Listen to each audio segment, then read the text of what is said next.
Christoph, we've come to expect the unexpected from the Bundesliga, but even by the very unpredictable standards of the German top division, we couldn't really have thought that the most exciting, most spectacular game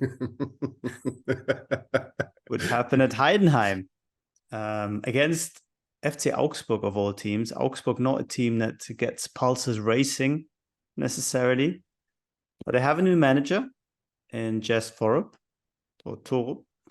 Jess Thorup, and they were 2-0 down, but they came back and won 5-2 with 3 goals from Fredrik Jensen.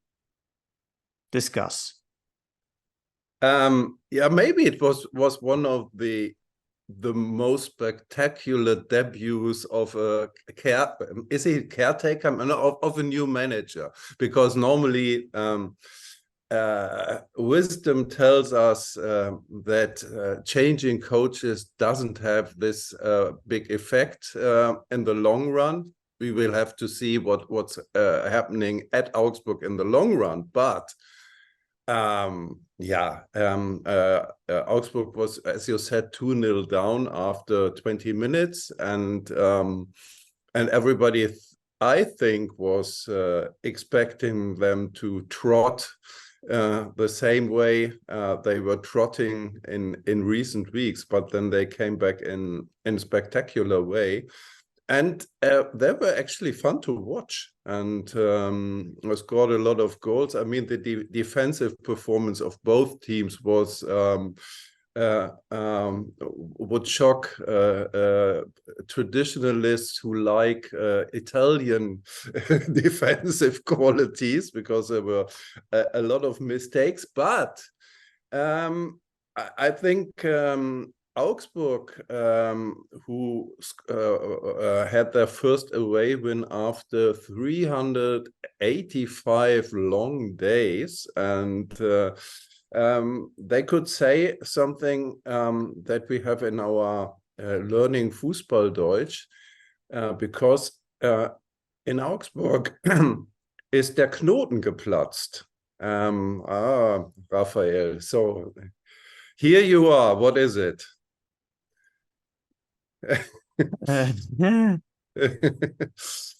They've the Knoten is the knot.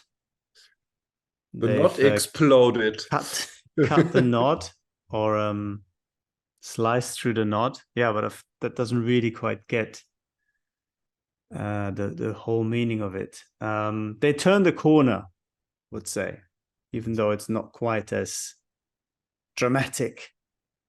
And sounds more like somebody walking around lost in the city center. Our colleagues from Süddeutsche Zeitung were using another metaphor, the one with the ketchup bottle, where you hit the bottle and all of the sudden all of the ketchup comes out, and I think Augsburg had their ketchup moment this season, and yeah, but let's see how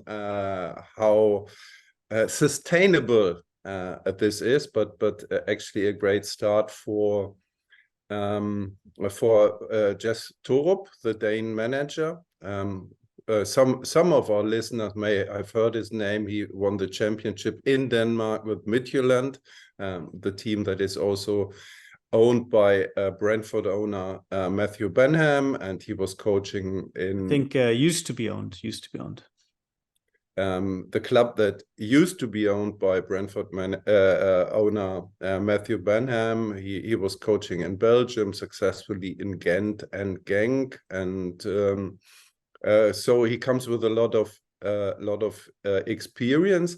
On the other side, Heidenheim, the third time this season where they lost a 2-1 lead, losing twice against Hoffenheim at home, and now against Augsburg at home, and also against Werder, where they finally made it a 4-2 win. So Frank Schmidt has some defensive issues because they conceded a lot of goals, and also this situation that a lead for his team is not necessarily helpful. Yeah. 2-0, a 2-0 lead, and then to lose with 5-2 is, I can imagine, not exactly encouraging for future matches. And Augsburg on paper would have been one of those teams that they would have hoped to win against at home. Heidenheim still in a very decent position, it should be said, after those 8 games. They're right bang in mid-table, so still a better start than anticipated. But yeah, the kind of result and the kind of performance that will make people very much worry about their future.